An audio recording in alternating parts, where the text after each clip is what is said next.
many people dream big dreams, but they never take any action.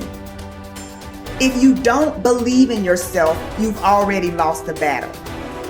Not believing in yourself is a losing battle because either you won't try at all or you will convince yourself that you can't do it. And when you convince yourself that you can't do it, your results are going to confirm what you believe. So we are afraid to fail. Why? I told you, man. Shouldn't even try it, dude. Just chill out, relax. Why are you so crazy? Why are you so obsessed? So all that stuff drives the quitting mind, I call it. The mind wants to quit. The mind is tired. The mind thinks it's very deserving. So the biggest problem in this world is other people, not yourself. It's other people in your head. They are puppet mastering you pretty much on your life. I dare you to give up everything that is keeping you from your dream, to say no to all the negative influences. I dare you to pick up a book instead of a drink. I dare you to work harder than you think you did yesterday. I dare you to prove them wrong. I dare you to prove yourself right. You must be yourself if you want to experience your true purpose in life. If you're different, be different. Be different and do it with pride. If someone doesn't like it, if many people don't like it, who cares? Your life would feel better and richer if you had a goal, you chase that goal, you accomplish some things, and you would get this boost of confidence, you get this boost of self-esteem, like whatever it is that you're into doing. The time has come for you to understand that you cannot depend on the opinions of others. You cannot just trust in the opinions of others. You cannot allow other people to validate you, because you are just who you are. Nobody is going to be like you. You are the author of your autobiography. You write the story of your life. No one can write your financial story. No one can write your spiritual story. No one can write your emotional story but you. The pen has always been in your hand. The pen has always been in your hand. I say write a story that's going to be damn good to read. But don't let yourself be vulnerable to weakness. Don't let weakness consume you.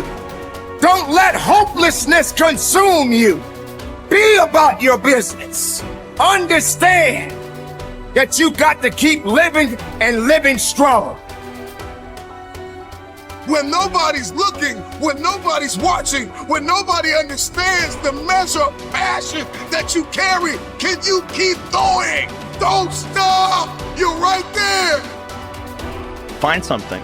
Find a thing that you genuinely enjoy, because getting good at things you genuinely enjoy is extremely beneficial for young people, because it lets you know that, like, everybody thinks they're a loser. Every young person thinks they're a loser. At least a young person in the situation I was at.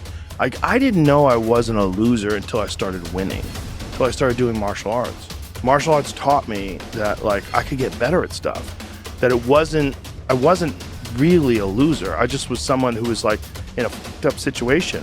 But you could channel all that energy that you have as a young person into something and get better at it. And then all of a sudden people admired me. I was like, this is crazy. So I went from being someone who was incredibly insecure and basically a failure to someone who was really successful at this one thing that was very dangerous, that other people were scared of. And that gave me immense confidence and also a real understanding of the direct correlation between hard work and success. And kind of understanding that you're not a loser. Right. That there is a diamond in the rough. Yeah, and also an understanding that you can't listen to people. Because even my parents didn't want me to do martial arts. They didn't want me to fight. They didn't want me to do stand-up. There's like, you have to understand like who you are, and then in the face of other people's either criticism or, you know, lack of faith in your ability to succeed, you push through, and there's great benefit in that. And then you realize that you can kind of apply that to other things in life. You can apply that to critics, you can apply that to social media commentators, you can apply that to a lot of things. I don't think people are happy if they don't have puzzles and complex tasks and things that are interesting to them, whether it's an art project or whether it's learning something completely new like stand-up comedy. Like, doing things that are difficult is it's as much of a nourishment of the mind as food is a nourishment of the body. I think you need things that are puzzling to you, where you have to find your own human potential in the difficulty of the task and work your way through things. At least for me. For me, I mean, I can only speak for me because I'm the only life that I've ever lived that I'm aware of. And in my life, that has been 100% constant. I am a very happy person, and I have never had a moment where I'm not doing difficult. Yeah. Ever. What I realized is, for me to become the man I wanted to become, I saw myself as the weakest person God ever created. But I never blamed God for anything he did to me. So I wanted to change that to be the hardest man ever created. Am I that? I don't know, but you had to have a goal. And my goal, when I was sitting there, not going to school, being bullied, having no self-esteem, my goal was the only person that's gonna turn this person around is me. The only way I can turn it around is put myself through the worst things possible a human being can ever endure. And that'd be the only way that I can build this brain to handle anything that comes in front of it, callousing my mind through pain and suffering. So we read a bunch of books nowadays. As humans, we want to find out how to be someone else. What we don't do is we don't go inside. So literally turn yourself inside out. Read the book that's like we're writing a book every day for life, but we never read that book. So what I would challenge this young man or young woman to do is you have to look inside of yourself and see what you really want. What are you passionate about? We use these words and these little phrases of only the strong survive and all this other crap. They're all words. I get so tired of hearing people just talking. Like right now, someone may think Goggins just talking. You don't know me. So when I speak from passion. I speak from experience. I speak from suffering. I have to tell this young man or woman that the only way I believe, this is my experience in life, the only way you're ever going to get to the other side of this journey is you have got to suffer to grow. To grow, you must suffer. And some people will get it, some people won't. But they have to see what their journey is to start their journey. Several people live to be 100 years old, and they have great lives, and they have great kids. Their kids go to college and all sorts of stuff. But somewhere in their life, there was a point where they had a decision to make. They can go left or right on this path. Left was the easy route. Right was the hard route. A lot of people take the easy route. And they had a good life that way, but the better life was going to the right side.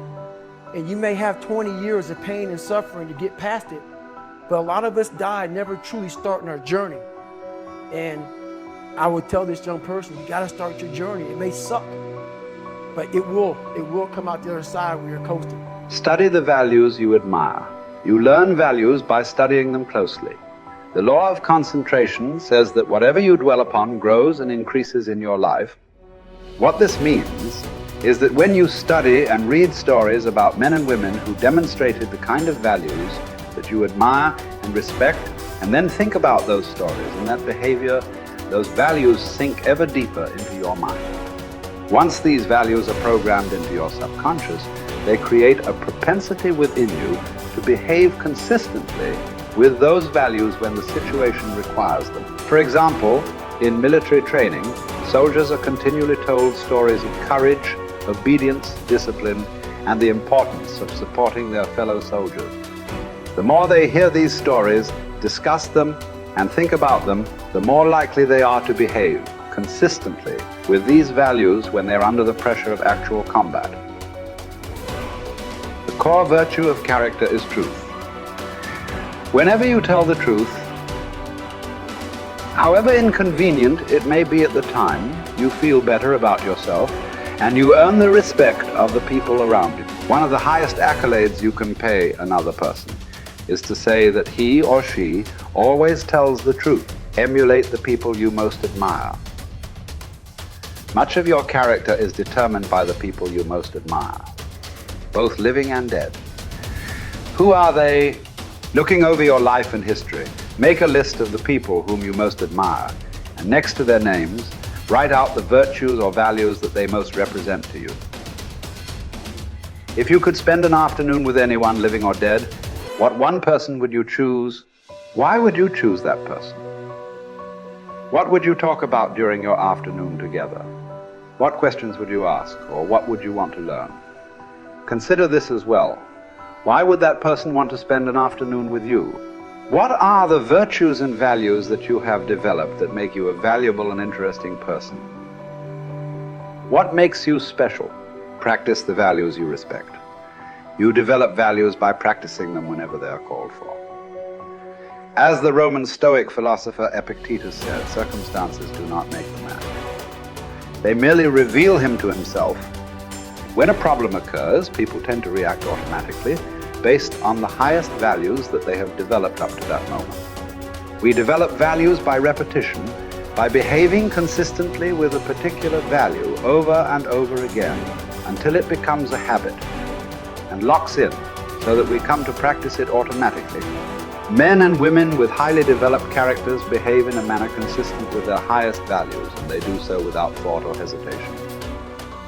There is no question in their minds about whether or not they are doing the right thing.